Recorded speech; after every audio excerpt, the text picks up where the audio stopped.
আজ সকাল 10 নাগাদ পূর্ব মেদিনীপুরের চণ্ডীপুরে ভয়াবহ পথ দুর্ঘটনায় মৃত্যু হলো একজনের, গুরুতর আহত 10 জন।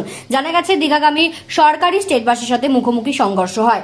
এই ঘটনায় ট্রাকের ড্রাইভারের মৃত্যু হয়েছে বলে জানা গেছে। এই ঘটনায় বাসের ড্রাইভার সহ 10 জন গুরুতর আহত হয়েছে বলেও জানা গিয়েছে।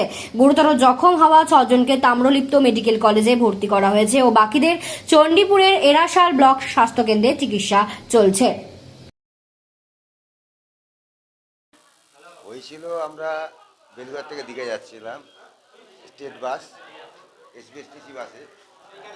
ড্রাইভারটা একটু উলটপালট চালাচ্ছিল, ওভারটেকিং করছিল। তা আমরা জাস্ট একটু চোখটা মতো তখন গুদুম করে আওয়াজ হতো, লরির সাথে মুখোমুখি অ্যাক্সিডেন্ট।